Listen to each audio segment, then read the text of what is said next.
Speaker کے پاس ہے. أما بعد أعوذ بالله السميع العليم من الشيطان الرجيم ومن أراد الآخرة وسعى لها سعيها وهو مؤمن فأولئك كان سعيهم مشكورا. قابل صد احترام مشائخ اعظام، طلباء کرام، اور اس دور میں اللہ کے دین کے لیے خود کو وقف کرنے والے سعادت مند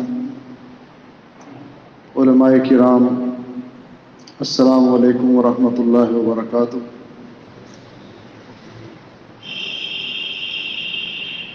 میں جب یہ پروگرام طے کیا گیا تو میرے خیال میں تھا کہ کسی مسجد میں کوئی عوامی جلسہ ہوگا جس میں مجھے بھی کچھ کہنے کے لیے حکم ہوگا تو میں بھی چند گزارشات پیش کروں گا. لیکن جب محترم حاجی لیاقت صاحب جو میرے بڑے بھائی ہیں، کویت میں بہت عرصہ ان کے ساتھ گزرا ہے اور میرے آج میزبان بھی ہیں، جب انہوں نے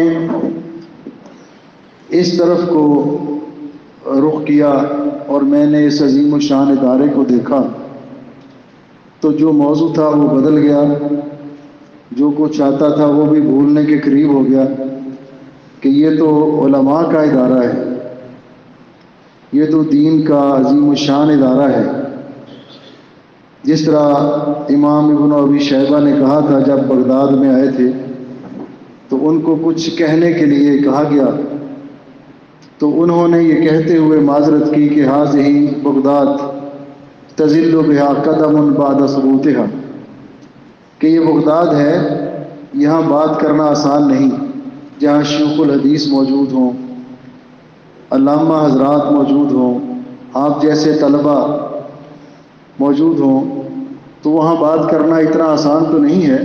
لیکن میں اس فرصت کو اپنے لیے غنیمت سمجھتا ہوں کہ آج اللہ رب العزت نے مجھے یہ سعادت نصیب کی ہے، یہ موقع فراہم کیا ہے کہ آج میں ان بلند اقبال اور سعادت مند لوگوں سے مخاطب ہوں کہ جن کو اس دور میں اللہ سبحانہ و تعالیٰ نے اپنے دین کا علم سیکھنے اور سکھانے کے لیے منتخب کیا ہے.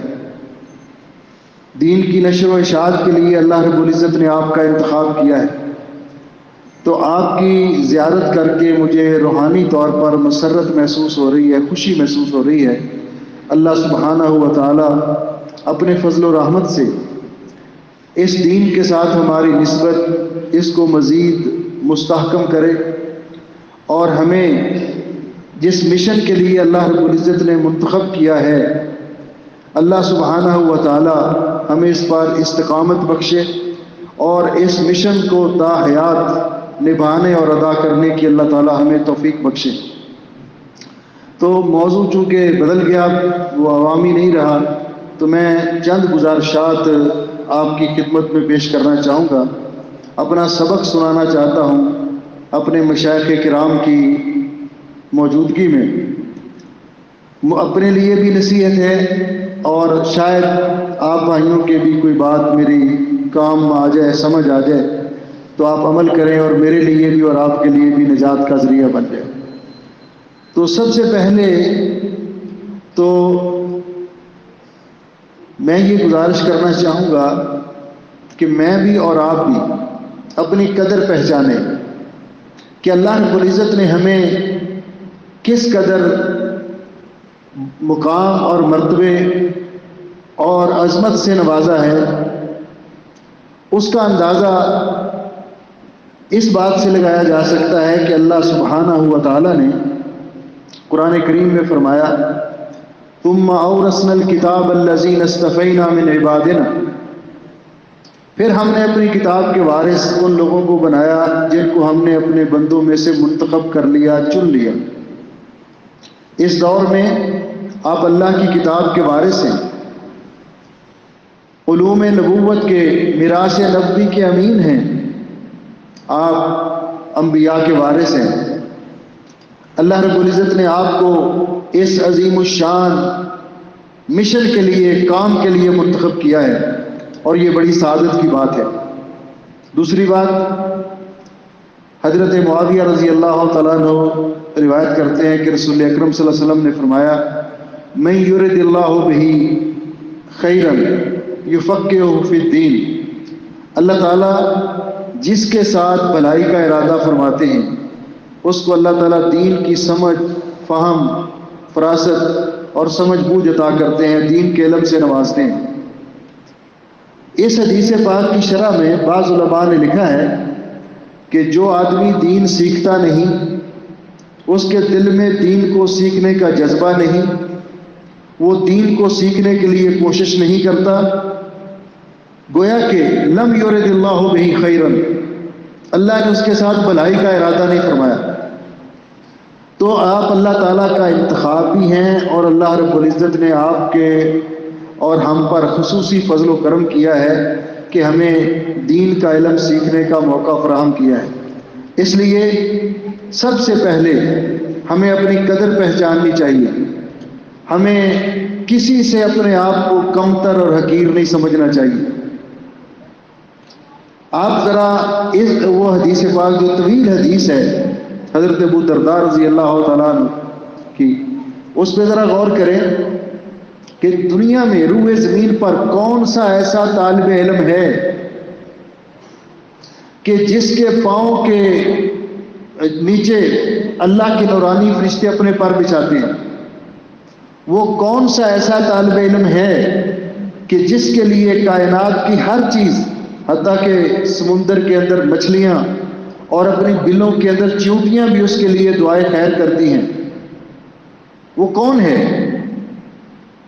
کیا وہ ہے جو کیمسٹری کا طالب علم ہے، جو MBBS کر رہا ہے، جو بہت بڑا سائنسدان ہے؟ کون ہے وہ طالب علم؟ تو آپ جب قرآن پاک اور حدیث پاک کی نصوص کا مطالعہ کریں گے تو آپ کو یہ بات واضح طور پر معلوم ہو جائے گی کہ جس کو دین اور شریعت میں علم کہا گیا ہے وہ یہی علم ہے جو آپ حاصل کرنے کے لیے آئے ہیں اور رات دن محنت کر رہے ہیں اور کوشش کر رہے ہیں۔ اس کے علاوہ امام شافعی رحمہ اللہ کے قول کے مطابق کہ کل العلوم سوى القرآن مشغلہ الا الحدیث وعلم الفقہ فی الدین، العلم ما کان فیہ قال حدثنا وما سوا ذاک وسواس الشیاطین، کہ علم وہ ہے کہ جس میں قرآن کریم کا علم، حدیث مصطفیٰ کا علم، یہ علم ہے۔ باقی دنیا میں جتنے علوم ہیں وہ قابل مذمت نہیں ہیں، لیکن وہ فن ہیں، فن کی حیثیت رکھتے ہیں۔ جو علم ہے شریعت کی اصطلاح میں جس کو علم کہا جاتا ہے وہ علم دین ہے، کتاب اللہ کا علم ہے، سنت رسول اللہ صلی اللہ علیہ وسلم کا علم ہے، جس کو حاصل کرنے کے لیے آپ آئے۔ تو پہلے نمبر پر تو یہ بہت بڑی نعمت ہے جو اللہ رب العزت نے جس سے آپ کو نوازا ہے۔ قرآن کریم میں دو چیزیں عام طور پر ذکر کی جاتی ہیں، اور رسول اکرم صلی اللہ علیہ وسلم نے بھی فرمایا لا حسد الا فی اثنتین، دو چیزوں کے علاوہ کسی اور کے ساتھ حسد کرنا، یعنی رشک کے معنی میں جائز نہیں۔ ایک وہ شخص جس کو اللہ تعالیٰ نے دین کا علم عطا کیا، رجل آتاہ اللہ علما، اور دوسرا آتاہ اللہ مالا، یہ دو لوگ، اس کو دین کا علم حاصل کیا، وہ اس کے مطابق عمل کرتا ہے، اس کو اللہ نے مال دیا اور وہ اللہ کی راہ میں خرچ کرتا ہے، اس مال کے ذریعے اپنی آخرت سنوارتا ہے۔ لیکن ان دونوں میں کون افضل ہے؟ ان دونوں میں کون صاحب فضیلت ہے؟ تو آپ ذرا تقابل کر کے دیکھ لیجئے۔ یہ کسی نے صحیح کہا ہے، بعض تو اس کو حضرت علی رضی اللہ تعالیٰ عنہ کی طرف منسوب کرتے ہیں کہ رضینا قسمت الجبار فینا لنا علم وللجہال مال، کہ اللہ رب العزت نے جس کو دین کے علم سے نوازا ہے، یہ شخص وہ سعادت مند شخص ہے جو انبیاء علیہ السلام کا وارث ہے، اور اس کے پاس وہ کچھ ہے جو دوسروں کے پاس نہیں۔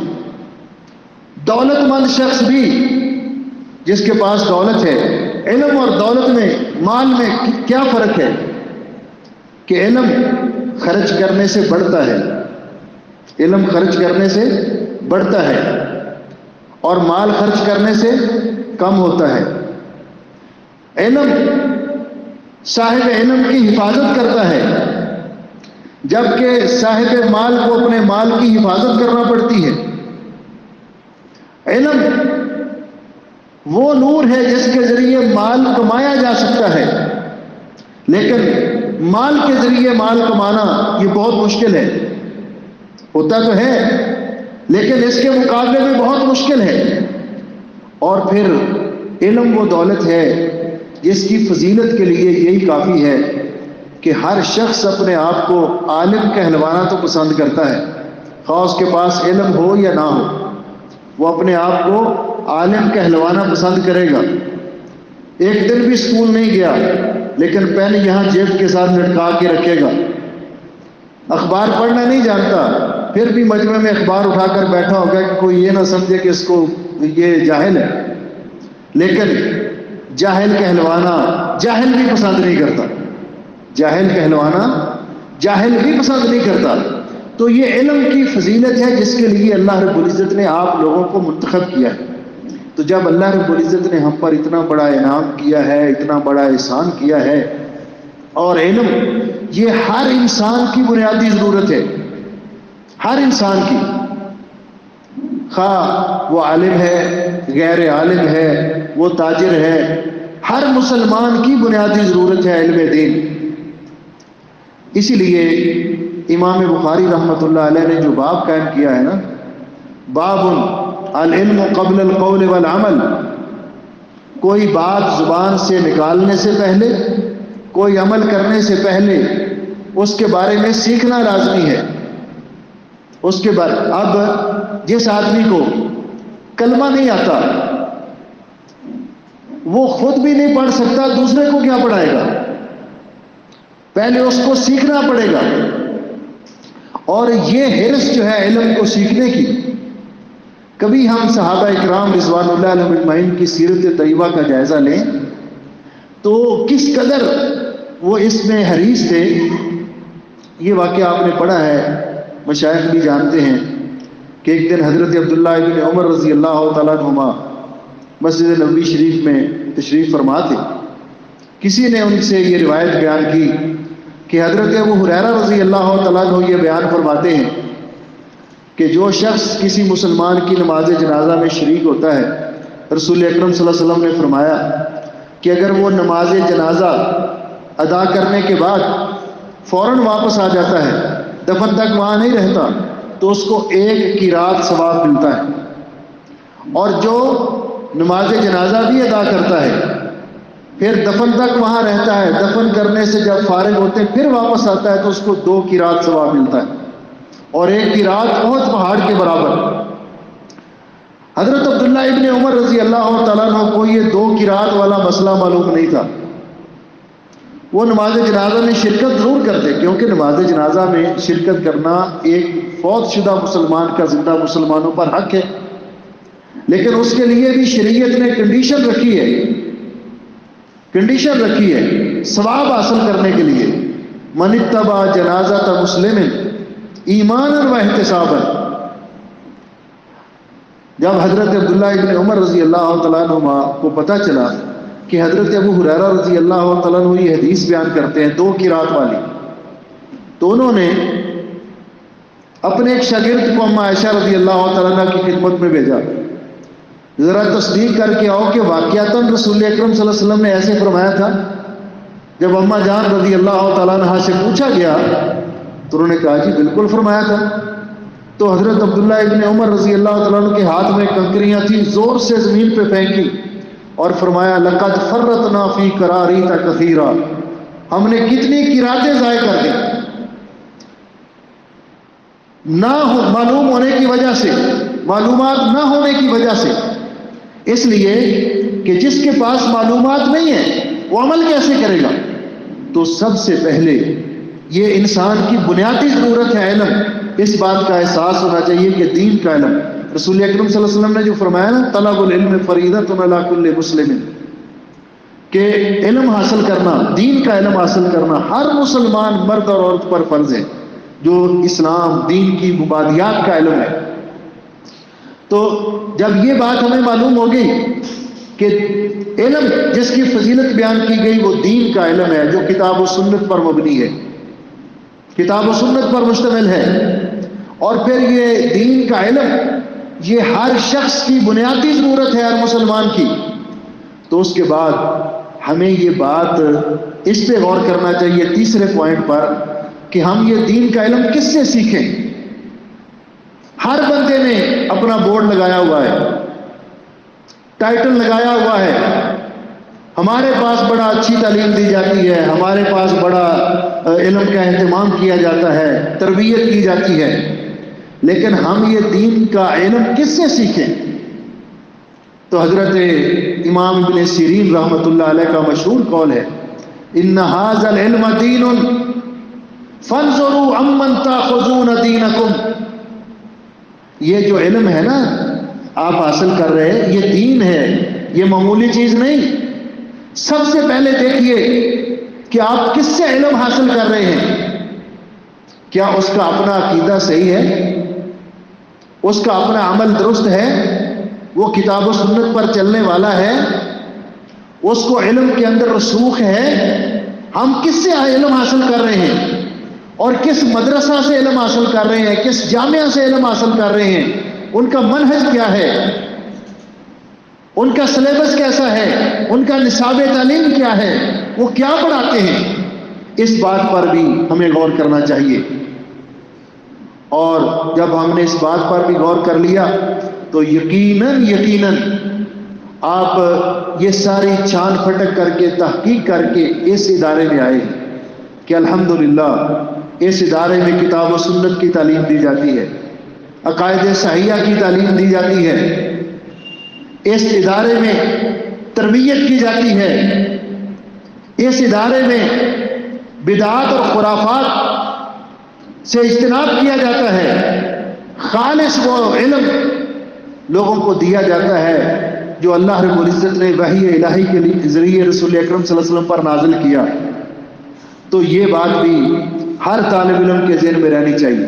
جب یہ ساری چیزیں ان کو ہم نے جان لیا تو پھر ایک بڑی ہی اہم چیز جو طالب علم کے لیے اور ہر مسلمان کے لیے علمی طور پر بھی علم سیکھنے کے حوالے سے، سکھانے کے حوالے سے، عمل کرنے کے حوالے سے، عبادات کے حوالے سے، معاملات کے حوالے سے وہ بہت ضروری چیز ہے، اور وہ ہے اپنی نیت کی اصلاح کرنا.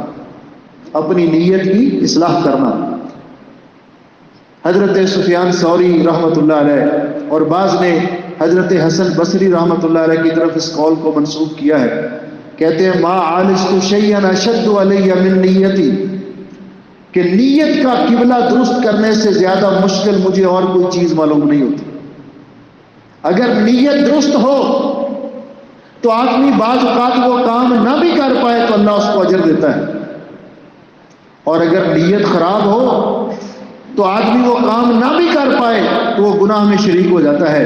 جیسا کہ حدیث پاک میں آتا ہے، حضرت ابو قبشہ الانماری رضی اللہ تعالیٰ عنہ بیان فرماتے ہیں کہ رسول اکرم صلی اللہ علیہ وسلم نے فرمایا انما الدنیا لاربعۃ نفر، دنیا میں رہنے والے لوگ ان کی 4 قسمیں ہیں.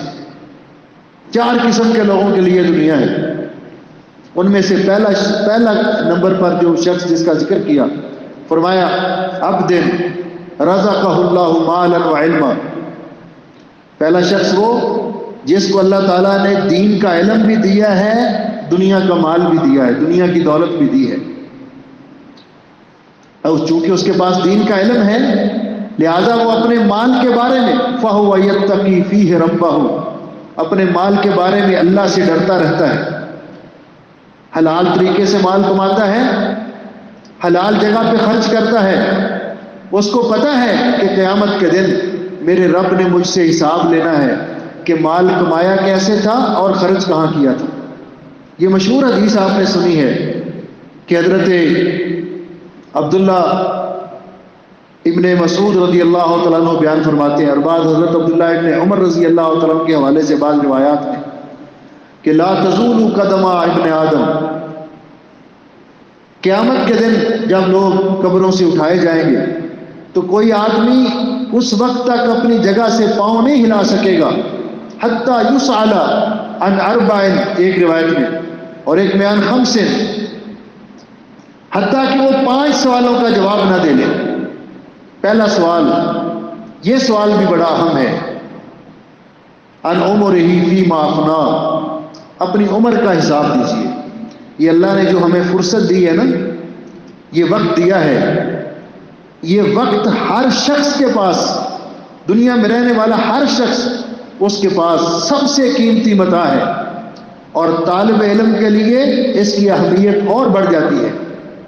جس طرح کسی نے کہا ہے نا، الوقت انفس ما عنیت بحفظہ وأراہ اسہل ما علیک یضیع، کہ وقت سب سے قیمتی چیز ہے جس کی آپ کو حفاظت کرنی چاہیے، اور ہم دیکھ رہے ہیں افسوس کہ بڑی آسانی سے آپ اس کو برباد کر رہے ہیں، آپ اس کو ضائع کر رہے ہیں۔ تو وقت عمر کے بارے میں حساب لیا جائے گا۔ اگر ہم رسول اکرم صلی اللہ علیہ وسلم کے اس ارشاد گرامی پر، حدیث قدسی ہے، اس پہ غور کریں۔ مجھے حضرت نے فرمایا میں لمبا باز کرنے کا عادی نہیں ہوں، لیکن مجھے تھوڑا سا آپ لوگوں کی زیارت کا زیادہ موقع میسر آ جائے، آپ سے دعائیں لے سکوں، اور مجھے یہ مجلس بہت مبارک اور بڑی پیاری لگ رہی ہے، اس لیے میں تھوڑا سا بات کو بڑھاتا چلا جا رہا ہوں۔ آپ صبر برداشت کر کے سن لیں۔ پتہ نہیں 5 سال بعد یہاں آنے کا موقع ملا ہے، تو پھر زندگی میں موقع ملے، میر احباب جمع ہیں، درد دل کہہ لے، پھر التفات دلے دوستاں رہے نہ رہے۔ تو اس لیے یہ حدیث قدسی، اس پہ ذرا غور کیجیے، یہ میرے لیے بھی، آپ کے لیے بھی، اور ہر شخص کے لیے لمحہ فکریہ ہے۔ حضرت ابو ذر رضی اللہ تعالیٰ عنہ کی روایت ہے، مسلم شریف کی روایت ہے، جس میں اللہ تعالیٰ نے اپنے بندوں کو 10 آوازیں دی ہیں، یا عبادی یا عبادی یا عبادی۔ ان میں جو 10ویں ندا ہے نا، اس پہ ذرا غور کیجئے، یہ موضوع سے ریلیٹڈ ہے کہ اللہ تعالیٰ فرماتے ہیں یا عبادی انما ہی اعمالکم احصیہا لکم ثم اوفیکم ایہا، اے میرے بندو، یہ تمہارے اعمال جو کر رہے ہو نا، اچھے ہیں یا برے ہیں؟ کوئی دنیا میں، دنیا کی زندگی سے فائدہ اٹھا کر اچھے عمل کر رہا ہے تب بھی، برے کر رہا ہے، وقت ضائع کر رہا ہے تب بھی، انما ہی اعمالکم احصیہا لکم، اللہ فرماتے ہیں ہم اس کا ریکارڈ رکھ رہے ہیں ہمارے پاس، پوری اس کا ریکارڈ محفوظ ہے ہمارے پاس، ثم اوفیکم ایہا، پھر قیامت کے دن ہم اس کا پورے کا پورا بدلہ آپ کو دیں گے۔ اچھے اعمال ہیں تو اس کا اچھا بدلہ ملے گا، برے اعمال ہیں تو اس کی سزا ملے گی، کسی پر ظلم نہیں ہوگا۔ اس کے بعد جو اگلا جملہ ہے نا حدیث پاک کا، یہ بڑے مبارک اور قابل غور الفاظ ہیں۔ فرمایا فَمَنْ وَجَدَ خَيْرًا فَلْيَحْمَدِ اللَّهِ، جس نے دنیا کی زندگی سے فائدہ اٹھایا، فَلْيَحْمَدِ اللَّهِ، اس کو قیامت کے دن اس کے اعمال کا اچھا بدلہ ملا، وہ اللہ کا شکر ادا کرے کہ الحمدللہ اللہ نے مجھے توفیق دی، میں نے دنیا میں اپنی زندگی برباد نہیں کی، اپنا وقت ضائع نہیں کیا، آج اس کا اچھا بدلہ ملا۔ اور وَمَنْ وَجَدَ غَيْرَ ذَلِكَ، جس نے دنیا میں اپنی زندگی برباد کر دی، کھیل کود میں، واٹس ایپ پہ چیٹ کرتے ہوئے، گپ شپ میں فضول وقت ضائع کرتے ہوئے اپنا وقت برباد کیا، نیکی نہیں کر سکا، تو قیامت کے دن وہ یہ نہ کہے کہ فلاں نے مجھے نہیں کرنے دیا، فلاں نے مجھے نہیں کرنے دیا، فلاں نے مجھے نہیں کرنے دیا، یہ اس کی بات نہیں مانی جائے گی۔ فَلَا يَلُومَنَّ إِلَّا نَفْسَهُ، پھر وہ اپنے آپ کو ملامت کرے۔ عقل اس کو بھی اللہ نے دی تھی، شعور اس کو بھی اللہ نے دیا تھا، اس نے کیوں اپنا وقت برباد کیا؟ تو یہ عمر جو ہے ہماری، یہ سانس جو زندگی کے چل رہے ہیں ہمارے، اس عمر کا ہم سے حساب لیا جائے گا، ان عمرہ فیما افنا، اور اس کے بعد یہ عمر جس میں آپ ہیں اور ہم آپ میں شامل ہونے کی کوشش کر رہے ہیں رنگ لگا کے، جس طرح علامہ ارشد صاحب نے لگایا ہے اور میں نے بھی تھوڑا کوئی کوشش کی ہے. تو یہ کون سی عمر ہے؟ شباب کی عمر. وان شبابہ فیما ابلا، یہ شباب کی عمر اتنی قیمتی عمر ہے کہ کسی نے سچ کہا ہے، عجب یہ دنیا سرائے فانی دیکھی، عجب یہ دنیا سرائے فانی دیکھی، ہر شے یہاں کی آنی جانی دیکھی، جو آ کے نہ جائے وہ بڑھاپا دیکھا، جو جا کے نہ آئے وہ جوانی دیکھی. یہ جوانی کے چند دن ہیں، جب یہ چلے گئے پھر نہ رنگ لگانے سے واپس آئے گی، نہ کشتے کھانے سے واپس آئے گی، جو جتن مرضی کر لیں. بلکہ بڑی لطیف سی بات ہے، بعض مفسرین نے ذکر کی ہے، وہ سورۃ کہف کی آیت مبارکہ ہے، وہ مثل الحیات الدنیا کماء انزلناہ من السماء فاختلط به نبات الارض فاصبح ہشیما تذروہ الریاح. یہ جو آیت مبارکہ ہے اس کی تفسیر میں بعض مفسرین نے لکھا ہے کہ ایک دور ہوتا ہے جس میں کھیتی جب نشو و نما پا رہی ہوتی ہے، پروان چڑھ رہی ہوتی ہے، اس کو پانی لگائیں تو اس کا بھی اس کو فائدہ ہوتا ہے، اس کے ساتھ بھی اور بڑھتی ہے، اس میں کھاد ڈالیں، یوریا ڈالیں، اس کے ساتھ اور کھیتی آگے بڑھتی ہے. اور جب اس کی گروتھ کا دور ہوتا ہے، اس کے شباب کا عالم ہوتا ہے، تو ہر چیز اس کو فائدہ دیتی ہے نشو و نما میں. جب کھیتی پک جاتی ہے تو پھر وہی پانی جیسے اس کی زندگی کے لیے ضروری ہوتا ہے وہی اس کے لیے زہر قاتل بن جاتا ہے.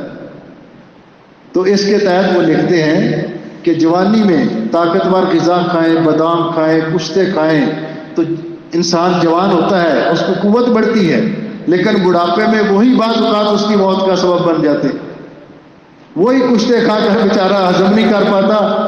تو یہ جوانی کی عمر جس میں رسول اکرم صلی اللہ علیہ وسلم نے فرمایا لکل عمل شرہ، ہر عمل کے اندر ایک اٹھان اور تیزی ہوتی ہے، وَلِكُلِّ شِرَّةٍ فَتْرَةٍ، اور اس کا ایک دور ہوتا ہے، جو اس دور کو اچھی طرف لگا لے وہ بھی کمال ترقی کر جاتا ہے، اور جو اس کو بری طرف لگا لے وہی وہ پھر تباہیوں کے ایسے اتھاہ گہرائیوں میں جا گرتا ہے جہاں سے اس کا نکلنا مشکل ہو جاتا ہے. تو جوانی کی عمر کا خصوصی طور پر حساب لیا جائے گا. جوانی کی عمر، اس لیے وہ کہتے ہیں نا، در جوانی توبہ کردن شیوائے پیغمبری، در جوانی توبہ کردن شیوائے پیغمبری، وقت پیری گرگ ظالم میں شود پرہیزگار. کہتے ہیں کہ جوانی کے اندر توبہ کرنا نا، یہ تو بڑی پیغمبرانہ خصلت ہے، یہ تو بڑی اونچی چیز ہے کہ جب انسان کے شباب قوت عروج پر ہو پھر گناہ سے بچے. تو یہ لیکن بڑھاپے میں جب کچھ کر نہیں پاتا تو پھر اس شیر کی طرح ہے جو شکار کرنے کے قابل نہیں رہتا تو کہتا ہم نے تو کبھی کسی کو تنگ نہیں کیا. تو جوانی کی عمر کا حساب لیا جائے گا. نوجوانوں اس کو بھی ذرا سنبھال کے رکھو. وہ جس طرح کسی نے کہا نا، زنا کرنا چوری یہ ہے سینہ زوری، تو قانون اخلاق کیوں توڑتا ہے، پرائی امانت ہے تیری جوانی، تو خیانت کا کیوں مرتکب ہو رہا ہے. تو جوانی کی عمر کو سنبھال کے رکھنا. کتنے سوال ہو گئے؟ 2. تیسرا سوال وان مال ہی، مال کے بارے میں، مال کے بارے میں 2 سوال. من این اکتسبہ، یہ بھی پوچھا جائے گا قیامت کے دن کہ مال کمایا کیسے تھا. وفیما انفقہ، اور خرچ کہاں کیا تھا، یہ بھی پوچھا جائے گا. یہ نہیں کہ خون پسینے کی کمائی سارا دن آدمی گرمی میں خون پسینے کی کمائی کرے اور رات کو آ کر اس کو بدکاری میں، فحاشی میں، بدماشی میں اڑا دے، تو اس کا بھی حساب ہو. اور اس کے بعد آخری سوال ماذا عمل فیما علم، جس مسئلے کا پتہ چل گیا تھا آج کون ہے جس کو مسئلے کا پتہ نہیں؟ اس دنیا میں کون ہے جس کو یہ معلوم نہیں کہ نماز فرض ہے؟ کون ہے جس کو معلوم نہیں کہ جھوٹ بولنا گناہ ہے؟ کون ہے جس کو معلوم نہیں کہ خیانت کرنا جائز نہیں؟ کون ہے کہ جس کو معلوم نہیں کہ چوری بہت بڑا گناہ ہے؟ یعنی یہ ساری باتیں اس دور میں انفارمیشن سوشل میڈیا پہ اور وسائل اعلام پہ اس قدر عام ہو چکی ہیں معلومات کہ جو کچھ بھی تلاش کرنا چاہے اس کو وہ مل جائے گا. تو اس سے پوچھا جائے گا قیامت کے دن اس دور کا انسان عذر نہیں پیش کر سکے گا کہ مجھے پتہ نہیں چلا، مجھے معلوم نہیں ہوا تھا. تو عرض کر رہا تھا کہ یہ شخص مال اس کے پاس تھا، اس کو اللہ نے دین کا علم بھی دیا، مال بھی دیا. مال کے اندر یتقی فیہ ربہ، اپنے رب سے ڈرتا رہا، حلال کمایا، جائز جگہ پہ خرچ کیا. وَيَعْلَمُ فِيهِ لِلَّهِ حَقًّا، اور مال کے اندر جو اللہ نے حق رکھا ہے اس کو جانتا تھا، اس کو ادا کرتا رہا. وہ حق کون سا ہے؟ زکوٰۃ فرض ہوئی تو زکوٰۃ ادا کی. وَالَّذِينَ فِي أَمْوَالِهِمْ حَقٌّ مَعْلُومٌ لِلسَّائِلِ وَالْمَحْرُومِ، اس میں جن کا حق تھا فقراء مساکین کا ان کو دیتا رہا. وَيَصِلُ فِيهِ رَحِمَهُ، اور اس مال کے ذریعے صلہ رحمی کرتا رہا. یہ شخص جو ہے اس کے پاس کتنی چیزیں تھیں؟ 2 چیزیں. رجل آتاہ اللہ علما ومالا فہو بافضل المنازل، فہو بافضل المنازل، اس کا مرتبہ سب سے اونچا ہے، اس کا مرتبہ سب سے اونچا ہے. اور دوسرا شخص وعبد رزقہ اللہ علما ولم یرزقہ مالا، کہ جس کو اللہ نے دین کا علم تو دیا لیکن اس کے پاس مال نہیں تھا، اس کے پاس مال نہیں تھا، لیکن وہ نیت رکھتا تھا دل میں، نیت پکی تھی. وَهُوَ صَادِقُ النِّيَّةِ، نیت اس کی سچی تھی اور اس کے دل میں یہ خواہش تھی لَوْ أَنَّ لِي مَالًا لَعَمِلْتُ بِعَمَلِ فُلَانٍ، اگر اللہ مجھے بھی مال دیتا تو میں اپنے اس مالدار دیندار بھائی کی طرح اللہ کی راہ میں خرچ کرتا. فرمایا فَأَجْرُهُمَا سَوَاءٌ، ان دونوں کا اجر برابر ہے. یہ مال نہیں اس کے پاس، خرچ نہیں کیا، لیکن نیت سچی تھی، نیت خالص ہونے کی وجہ سے اس کو بھی اتنا ہی اجر ملے گا، اس کے برابر اجر ملے گا.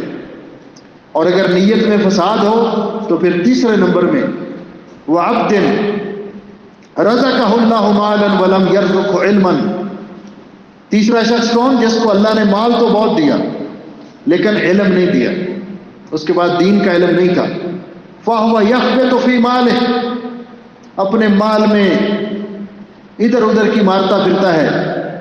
لَا يَتَّقِي فِيهِ رَبَّهُ، اپنے مال کے بارے میں اللہ سے اس کا مال آنا چاہیے، رشوت سے آئے، ڈاکے سے آئے، چوری سے آئے، اور خرچ کرتے ہوئے بھی پرواہ نہیں کرتا کہ کہاں خرچ کر رہا ہے. وَلَا يَصِلُ فِيهِ رَحِمَهُ، نہ اس مال کے ذریعے اپنی قرابتوں کو، رشتہ داریوں کو ملاتا ہے. فرمایا فَهُوَ بِأَخْبَثِ الْمَنَازِلِ، یہ اس کا سب سے برا درجہ ہے، برا مرتبہ ہے اس کا. اور ایک وہ ہے چوتھے نمبر والا وَعَبْدٍ لَمْ يَرْزُقْهُ مَالًا وَلَا عِلْمًا، اس کے پاس مال بھی نہیں، علم بھی نہیں، لیکن دل میں نیت ہے کہ اگر اللہ مجھے مال دینا تو میں اس طرح تباہی مچاؤں جس طرح یہ فلاں مالدار کر رہا ہے. اور نیت اس کے دل میں پکی ہے. اب کیا کچھ بھی نہیں، نیت میں فطور کی وجہ سے فَوِزْرُهُمَا سَوَاءٌ، وہ اس کے ساتھ گناہ میں برابر کا شریک ہو گیا. اس لیے نیت کو درست رکھنا، نیت میں اگر فطور آ جائے تو ہمارے ایک پنجابی کے شاعر تھے، وہ کہا کرتے تھے اتو برکتاں رب اٹھا لیندا جتھے نیتاں دے وچ کھوٹ ہوئے. یعنی جہاں نیت میں فطور آ جائے نا، نیت میں خلل آ جائے، وہاں سے اللہ تعالیٰ برکت اٹھا لیتا ہے. اگر علم حاصل کرنے والے طالب علم کی نیت میں فطور آ جائے، علم میں برکت ختم ہو گئی. مال کمانے والے کی نیت میں فطور آ جائے، مال میں برکت ختم ہو گئی. جہاں بھی نیت میں فطور آ جائے، نیت میں خلل پیدا ہو جائے، نیت میں خرابی پیدا ہو جائے، وہاں برکت اٹھ جاتی ہے. اس بات کو بھی ہر طالب علم کو اپنے ذہن میں رکھنا چاہیے. وَمَنْ أَرَادَ الْآخِرَةَ وَسَعَى لَهَا سَعْيَهَا، آخرت کے لیے ہم جو کچھ بھی سیکھ رہے ہیں آگے پہنچانے کا ارادہ ہے، نیت یہ ہو کہ اللہ سبحانہ و تعالیٰ قبول کر لے، اور اگر اللہ رب العزت نے قبول کر لیا تو اس نیت کے خلوص میں اتنی برکت پڑے گی، شیطان وسوسے ڈالتا ہے کہ مولوی بن کر کیا کرو گے۔ میں ایک جگہ پہ وہ گیا تو وہ کہنے لگے کہ اس طرح ہی طلبہ تھے مدرسہ کے، مجھے کہنے لگے ان کو جی تھوڑا سا نصیحت کریں۔ میں نے کہا نصیحت تو ہم اس قابل ہیں کہ ہمیں نصیحت کی جائے، میں نے کیا نصیحت کرنی۔ تو انہوں نے زبردستی مجھے پکڑ کے بٹھا دیا۔ تو میں نے پوچھا طلبہ اعظام سے، علماء کرام سے، مستقبل کے ہمارے قائدین ماشاءاللہ، ان سے، آپ جیسے بھائیوں سے میں نے پوچھا، میں نے کہا کہ یار ایک سوال میرے ذہن میں آتا ہے کہ دین کا علم حاصل کرنے کی راہ میں سب سے بڑی رکاوٹ کیا ہے عصر حاضر میں؟ وہ کوئی نہیں بول رہا۔ میں نے کہا میں نے سنا ہے ایک بات۔ کہتے جی وہ کیا؟ میں نے کہا وہ کوئی بڑی بات نہیں ہے، صرف یہ کہتے ہیں کہ جی جو دین کا علم حاصل کرتا ہے اس کو لوگ مولوی کہتے ہیں، اس کو لوگ مولانا کہتے ہیں یا مولوی کہتے ہیں۔ جی کہنے لگے ہاں جی یہ بات۔ میں نے ان سے بھی سوال کیا اور آج آپ سے بھی کرتا ہوں کہ ہم اس بات کی گارنٹی ذمہ داری لے لیتے ہیں کہ آج کے بعد کوئی دینی مدرسہ کے طالب علم کو مولانا صاحب نہ کہے، مولوی صاحب نہ کہے، یہ میں تحریک چلاؤں گا، لیکن آپ اپنے لیے کوئی نام پسند کر دیں کہ ہمیں یہ کہا جائے۔ ہم میں 10 منٹ تک ویٹ کرتا رہا، ان سے پوچھتا رہا کہ کوئی تو لقب اپنے لیے اختیار کرے نا، کہ یہ لقب ہم پکارا جائے، ہم آپ کے لیے وہ لقب اختیار کر لیں گے، اور میں یہ تحریک چلاؤں گا کہ ہمارے بھائی جو قرآن و حدیث کا علم سیکھنے والے، دین کا علم سیکھنے والے، ان کو مولوی نہ کہا جائے، مولانا صاحب نہ کہا جائے۔ کسی نے کوئی جواب نہیں دیا، وہاں تو جواب نہیں ملا۔ آپ کے پاس کوئی ہے تو بتا دیں، آپ سے تجویز لے کر اس کو میں نشر کروں گا انشاءاللہ۔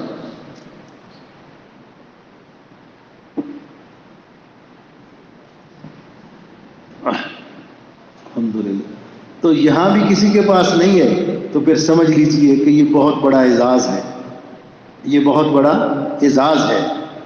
آپ دین کی طرف منسوب نسبت کی وجہ سے معاشرے میں آپ کی اتنی قدر و قیمت ہے، اتنا مقام ہے کہ لوگ آپ کے لیے حضرت مولانا تشریف لائیں اکرامن احترام۔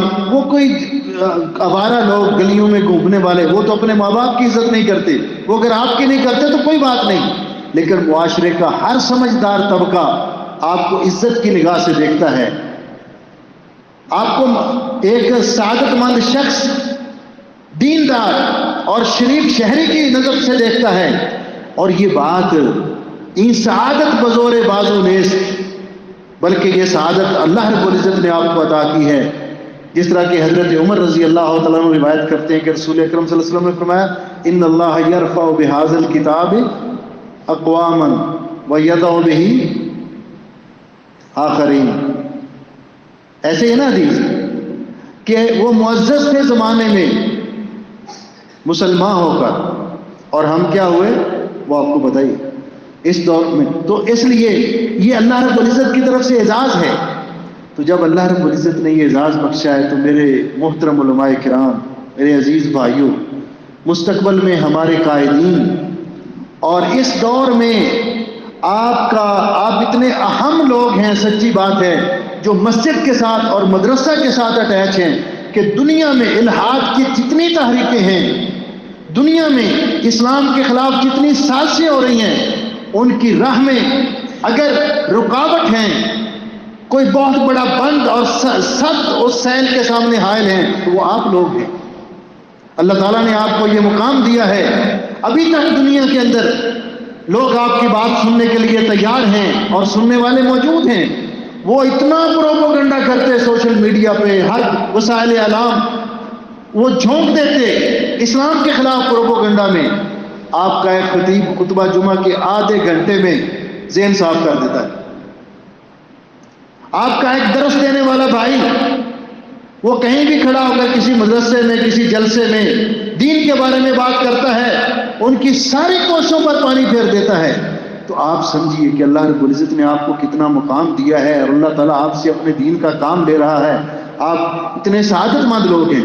تو جب یہ بات ہمیں معلوم ہو گئی تو پھر نیت بھی ہماری درست ہو گئی۔ تو شیطان کا یہ وسوسہ جو ہے نا کہ مولوی بن کر کیا کرو، مولوی کا مستقبل کیا ہے، بھوکے مرو گے، سچی بات ہے، یہ بھی شیطان کا ایک پروپیگنڈا اور وسوسہ ہے۔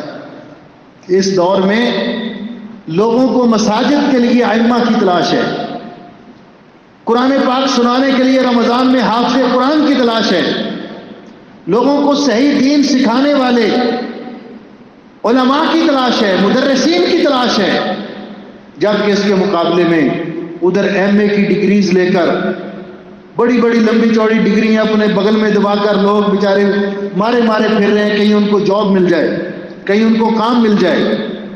اور یہ بات حقیقت ہے، علامہ صنعانی کا یہ شعر ہے مشہور، واللہ ما مات عالم جوعا ابدا سلک تاریخ عنہ والدواوین، اللہ کی قسم کوئی عالم دین کبھی بھوکا نہیں مرتا، کوئی عالم دین کبھی کوئی نہیں سنا۔ بلکہ ہمارے مولانا تھے پنجاب کے، مولانا عبداللہ گرداس پوری صاحب رحمۃ اللہ علیہ، وہ فرمایا کرتے تھے مولوی بھوکا کبھی نہیں مرتا، جب بھی مرے گا اوور ایٹنگ سے مرے گا،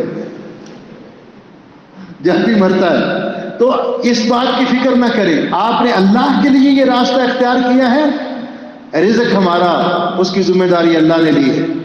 اچھا یہ بتائیے، یہ حدیث آپ نے پڑھی ہے، یہ حدیث آپ نے پڑھی ہے کہ جب بچہ ماں کے پیٹ میں ہوتا ہے تو اس پہ تیسرا 40واں جب گزرتا ہے تو وہاں اللہ تعالیٰ فرشتے کو حکم دیتے ہیں، وہ 4 چیزیں لکھ دیتا ہے، 4 چیزیں لکھ دیتا ہے۔ وہ 4 چیزیں کون سی ہیں بھلا؟ عمر، رزق، شقی و سعید۔ تو یہاں ایک بات آ گئی نا کہ وہ لکھتا ہے اجلہ و رزقہ، ماں کے پیٹ میں ہے تو ہمارا رزق جو لکھا گیا ہے کہ یہ دنیا میں اس کا اللہ نے رزق مقرر کر دیا ہے۔ اور نبی پاک صلی اللہ علیہ وسلم نے فرمایا کہ جبریل امین میرے پاس یہ پیغام لے کر آئے اور فرمایا کہ محمد صلی اللہ علیہ وسلم لوگوں کو بتا دیجیے، اللہ تعالیٰ فرماتے ہیں انہ لن تموت نفس حتی تستکمل رزقہا، اس وقت تک کسی کو موت نہیں آئے گی جب تک وہ دنیا میں اپنا مقرر کردہ رزق نہیں کھا لے گا۔ فاجملوا فی الطلب، لہذا رزق کمانے کا ذریعہ راستہ وہ اچھا تلاش کیجیے۔ تو جب رزق لکھا جا چکا ہے تو ہمیں فکر کس بات کی؟ اب اللہ تعالیٰ پر اعتماد کر کے دیکھیں تو صحیح۔ اور سچی بات ہے کہ الحمدللہ اللہ نے عزت بھی دی، رزق بھی دیا، اور جب یہ ساری چیزیں ہمارے پاس ہیں تو پھر علم میں برکت کے لیے چند چیزیں ان کو اپنے ذہن میں رکھنا چاہیے۔ آپ کے پاس یہ وقت بڑا قیمتی وقت ہے، اس وقت سے بھرپور فائدہ اٹھائیے۔ وہ طالب علم جو استاذ کے پاس بیٹھ کر علم نہیں سیکھتا، وہ ساری عمر کتابیں ورق گردانی کرتا رہے، اس کو علم نہیں آ سکتا، اس کو علم نہیں آ سکتا۔ استاد کی مجلس میں جس نے تھوڑی سی بھی غفلت کی تو وہ علامہ اقبال کا مشہور شعر ہے نا کہ رفتم کہ خار از پاکشم محمل نہا شد از نظر، یک لمحہ غافل بودم و 100 سالہ راہم دور شد۔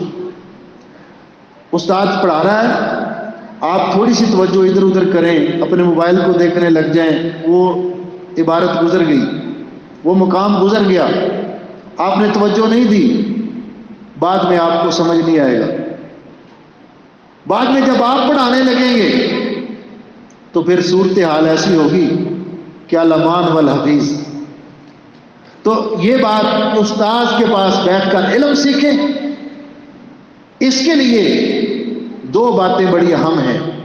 آپ نے صحیح بخاری شریف میں یہ پڑھا ہے، قال مجاہد، کہ حضرت مجاہد فرماتے ہیں کہ 2 قسم کے لوگ علم حاصل نہیں کر سکتے۔ دو قسم کے لوگ، کون کون سے؟ المستحیی والمستکبر، المستحیی والمستکبر۔ ایک تو ہچکچاہٹ، حیا کرنے والا، ہچکچاہٹ محسوس کرنے والا، ایک مسئلہ آتا نہیں ہے، استاد سے پوچھتا نہیں ہے کہ اگر میں پوچھوں گا تو استاد صاحب کیا کہیں گے، اس کو یہ بھی نہیں آتا، تو وہ ساری عمر پوچھتا ہی نہیں اور وہ جاہل کا جاہل رہ جاتا اس کے بارے میں، تو ایسا شخص بھی علم حاصل نہیں کر سکتا۔ والمستکبر، اور جو یہ سمجھتا ہے کہ یہ مولانا صاحب ہمارے شیخ جو ہیں انہوں نے بڑی مشکل سے اس وقت میٹرک کیا تھا، اگرچہ آج شیخ الحدیث ہیں، میرے پاس ایم اے کی ڈگری ہے، ایم ایس سی کیا ہوا ہے، تو میں ان سے پوچھوں، یہ تو مجھ سے کم پڑے ہوئے ہیں۔ حالانکہ وہ بھول جاتا ہے کہ انہوں نے مجھے انگلی پکڑ کر چلنا سکھایا ہے، یہ میرے شیخ محترم ہیں جنہوں نے مجھ سے، اور پھر بعض طلبہ کی عادت ہوتی ہے، ان کے تکبر کا یہ عالم ہوتا ہے کہ کوئی فیس بک پہ، سوشل میڈیا پہ کہیں کسی کا کوئی مضمون لکھا ہوا، اس میں کوئی بات پڑھ لی تو اگلے دن نوٹ کر کے لائے کہ استاد کو نیچا دکھانے کے لیے۔ یہ وہ چیزیں ہیں جن سے علم آتا بھی نہیں، علم سے برکت بھی اٹھ جاتی ہے۔ تو مستحی، ہچکچاہٹ والا، ہچکچانے والا، ہچکچاہٹ محسوس کرنے والا اور تکبر کرنے والا شخص یہ علم حاصل نہیں کر سکتے۔ علم کے لیے تواضع ضروری ہے، استاد کا احترام ضروری ہے، اور استاد کا، اور وہ یہ بات تو آپ نے بارہا سنی، اخی لن تنال العلم الا بستۃ سأنبئک عن تفصیلها ببیان ذکاء وحرص واجتہاد وبلغۃ وارشاد استاذ وطول زمانی۔ یہ ساری چیزیں علم کے لیے لازمی اور ضروری ہیں، تو اساتذہ کے مجلس میں ان سے اکتساب کرنا، علم حاصل کرنا، ان کا احترام کرنا۔ بلکہ وہ صاحب ہدایہ کی ایک کتاب ہے چھوٹی سی، اس میں انہوں نے ایک واقعہ لکھا، کسی نے پوچھا کہ میرا حافظہ بڑا کمزور ہے، اس کا علاج بتائیے، تو انہوں نے کہا کہ آپ جب بھی دعا کریں ساتھ اپنے اساتذہ کے لیے دعا کیا کریں، اللہ آپ کا حافظہ تیز کر دے گا۔ اساتذہ کا احترام، یہ آپ کے محسن ہیں، ان کا احترام لازمی ہے۔ یہ نہیں کہ ہم دوسروں کے پروپیگنڈے سے متاثر ہو کر فتنوں کے اس دور میں اپنے اساتذہ کے بارے میں ہم غلط قسم کی رائے قائم کر لیں، یہ احسان فراموشی بھی ہے، اس سے علم کے اندر سے برکت بھی اٹھ جاتی ہے۔ اور پھر جو مشہور، یہ تو بات عام طور پہ بھی آپ نے دیکھی ہوگی، اب سارے اردو سمجھتے ہیں نا، میں کب سے لگا ہوا ہوں تو میں نے پوچھا ہی نہیں پہلے، یہ بسوں ٹرکوں کے پیچھے بھی لکھا ہوتا ہے با ادب با نصیب، بے ادب لکھا ہوتا ہے نا، تو یہ جو جملہ ہے نا، یہ ماں باپ کے لیے بھی ہے، یہ اساتذہ کے لیے بھی ہے، یہ بڑے بہن بھائیوں کے لیے بھی ہے، یہ ہر بڑا آپ سے بڑا مسلمان اس کے لیے، سب کے لیے ہے۔ جو بھی ادب کرے گا اس کا نصیب اچھا ہوگا، لوگ اس کا بھی ادب کریں گے، اور جو بے ادب ہے وہ بے نصیب ہوگا۔ وگرنہ حالت یہ ہے اس دور میں، حضرت ایک دفعہ عمرہ کرنے کے لیے گئے، تو میں کچھ عرصہ کویت جانے سے پہلے پڑھاتا بھی رہا پنجاب میں ایک ادارے میں، تو وہاں ایک مولانا صاحب بیٹھے تھے، عمرہ کرنے کے لیے گئے تھے، احرام باندھا ہوتا، ہم بھی بیٹھے، وہ ہمارے شاگرد تھے، ایک سال انہوں نے مجھ سے پڑھا تھا، تو حرم میں بیٹھے ہوئے تھے، تو وہاں آ کر ایک آدمی ملا، تو اس نے پوچھا جی یہ آپ کے استاد ہیں؟ تو وہ بڑی بے نیازی سے فرمانے لگے نہیں نہیں میرے استاد تو نہیں، اس دور میں ادھر پڑھاتے تھے۔ حالانکہ مجھے پتا ہے کہ وہ کلاس سے الگ بھی آ کر مجھ سے وہ پڑھا کرتے تھے کتاب، لیکن اس نے بڑی بے نیازی سے یہ کہہ دیا۔ تو میں نے کہا کہ یہ جو بات ہے نا، یہ ایک طالب علم کو زیب نہیں دیتی، وہ بالکل جس طرح کسی عربی شاعر نے کہا ہے کہ ایک آدمی کسی کے پاس گیا، کہنے لگا، وہ شاعر تھا، کہنے لگا استاد جی مجھے بھی قافیہ بندی سکھا دیجئے، مجھے بھی شعر کہنے کا طریقہ سکھا دیجئے۔ وہ اس کو سکھاتا رہا۔ تو ایک دوسرا تھا، وہ ایک تیر انداز کے پاس گیا، نشانہ باز کے پاس گیا، کہنے لگا جی مجھے بھی شکار کا شوق ہے، مجھے بھی نشانہ بازی سکھا دیجئے۔ تو دونوں پر تبصرہ کرتے ہوئے وہ عربی شاعر کہتا ہے، وہ کہتا ہے کنت اعلمہ نظم القوافی فلما قال قافیۃ ہجانی میں اس کو شعر کہنے کا طریقہ سکھاتا تھا، تو جب وہ شعر کہنے کے قابل ہو گیا، نظم کہنے کے قابل ہو گیا، تو اس نے پہلی نظم ہی اس استاد کے خلاف لکھی. اور دوسرا جو تھا وَأُعَلِّمُهُ الرِّمَايَةَ كُلَّ يَوْمٍ فَلَمَّا اسْتَدَّ سَاعِدُهُ رَمَانِي. کہتے میں اس کو تیر اندازی سکھاتا تھا، جب اس کا نشانہ پکا ہوا تو پہلا تیر ہی اپنے استاد کو مارا. ایسے نہیں ہونا چاہیے، یہ احسان فراموشی ہے. اسی طرح اساتذہ کا احترام، ادارے کی انتظامیہ کا احترام، یہ بھی آپ کے محسن ہیں. آپ کو یہ اتنی شاندار مسجد اللہ تعالیٰ نے عطا کی ہے، آپ کی رہائش کا، آپ کے کھانے پینے کا انتظام، یہ سہولیات آپ کو انہوں نے فراہم کی، تو وہ بھی آپ کے محسن ہیں. ان کا بھی احترام، ان کے لیے بھی دعا کرنی چاہیے. اور ان کے لیے وہ جو آپ کی مسلک کے لیے جو قواعد و ضوابط بناتے ہیں کسی ادارے میں، ان کا بھی احترام کرنا چاہیے. تو جب یہ ساری چیزیں ہم کریں گے تو انشاءاللہ وہ علم جو ہم نے سیکھا اس کے مطابق عمل کریں گے، نیت خالص ہوگی تو اللہ تعالیٰ پھر برکت عطا کرے گا، جس کے ثمرات آپ اللہ کے فضل و کرم سے اس دنیا میں بھی دیکھیں گے اور آخرت میں بھی دیکھیں گے. اور یہی ہماری منشا ہے، یہی ہماری خواہش ہے کہ ہماری دنیا کی زندگی بھی عزت و وقار کے ساتھ دین اسلام پر عمل کرتے ہوئے گزر جائے، اور آخرت میں بھی اللہ رب العزت ہمیں انبیاء کا، صدیقین کا، شہداء اور صالحین کا ساتھ نصیب کرے. تو یہی ہماری خواہش ہے. اور پھر جہاں یہ سارے آپ کے محسنین ہیں، وہاں اس دور کے اندر جن والدین نے، آپ کی والدہ ماجدہ، آپ کے والد گرامی نے آپ کو وقف کیا ہے اس دور کے اندر دین کا علم حاصل کرنے کے لیے، ان کا کتنا بڑا احسان ہے، کتنا بڑا ان کی قربانی ہے. یہ ان کے لیے دعا کیا کریں، تہجد کے وقت اٹھ کے ان کے لیے دعا کیا کریں، ان کی صحت کے لیے، دنیا اور آخرت میں ان کی کامیابی کے لیے دعا کیا کریں اور ان کا احترام کریں. یہ طالب علم کے لیے بہت ضروری ہے کہ انہوں نے اس دور میں، ان کا جی چاہتا ہے کہ ہمارے بچے بھی کچھ کما کے گھر لائیں، لیکن انہوں نے یہ سب کچھ تج کر دیا کہ ہمیں دنیا کی زندگی تو گزر جائے گی، کل قیامت کے دن جب یہ اعزاز ان کو دیکھیں گے، اپنے بیٹے کو، جو اللہ تعالیٰ ان کے بیٹے کو قیامت کے دن اعزاز بخشے گا، تو ان کی خوشی کا کیا عالم ہوگا. اس لیے ان کا بھی احترام کریں. اور آخری بات کہ مولوی کہلوانے میں شرم محسوس نہ کریں. جس معاشرے میں میں اور آپ رہتے ہیں، اس معاشرے کے اندر چونکہ ہم دین کی طرف منسوب ہیں، وہ لوگ ہمیں اس نظر سے دیکھتے ہیں کہ یہ دین کا عالم ہے، دین کا طالب علم ہے، تو وہ ہم سے اچھا تاثر لیں. ہمیں دیکھ کر ہمارا ان کے ساتھ معاملہ دین اور اسلام کے مطابق ہو، ہمدردانہ ہو، مشفقانہ ہو.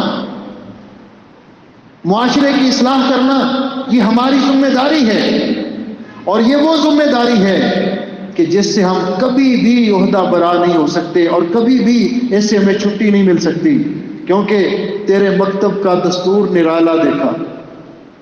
تیرے مکتب پہلے اسکولوں میں ہوتا تھا نا، کہ جب اسکولوں میں ہم چھوٹے ہوتے تھے، پڑھتے ہوتے تھے، تو اس وقت استاد کہتے تھے پہاڑے سناؤ، چھٹی کرو.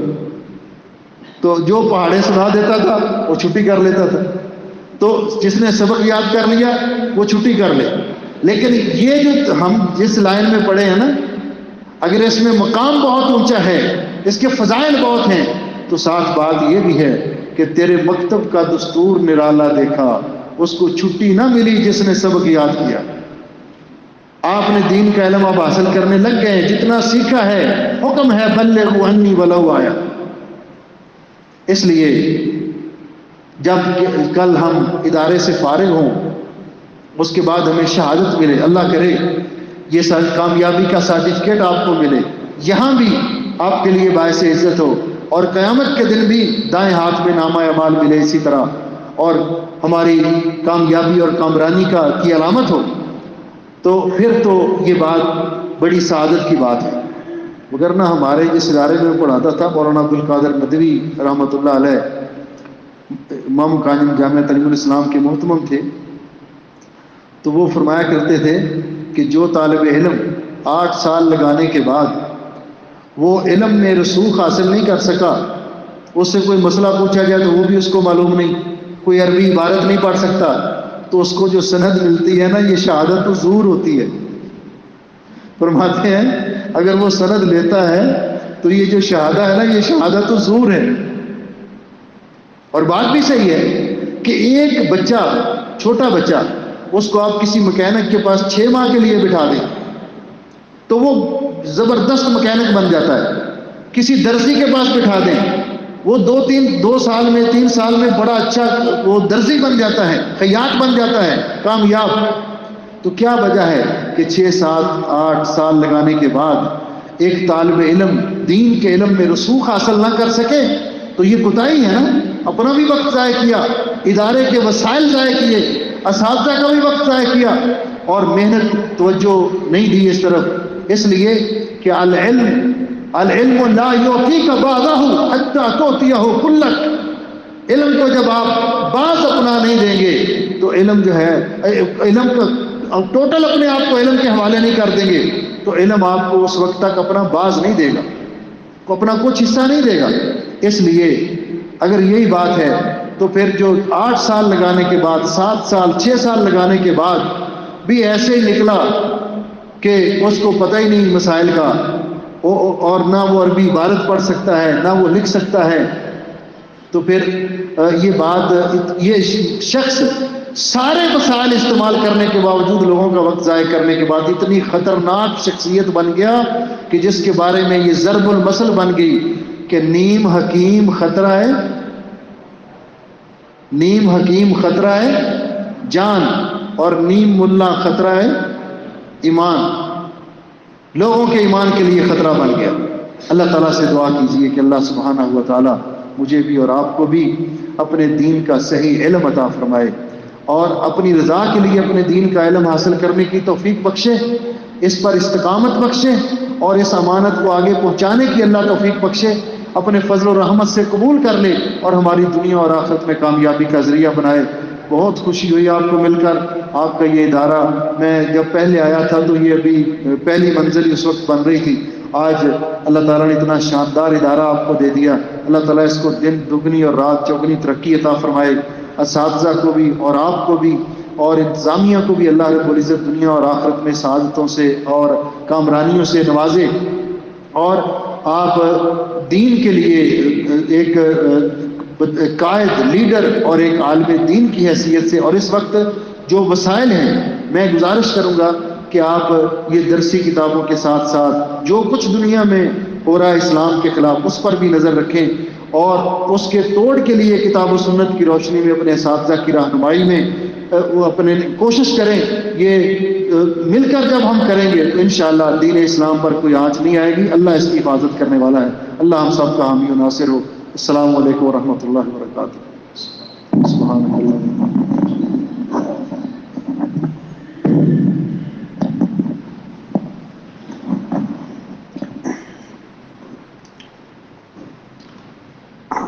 الحمدللہ ہم نے انتہائی جامع مفصل خطاب سنا، بالخصوص علم کے حوالے سے، طلباء اور علماء کی ذمہ داریوں کے حوالے سے۔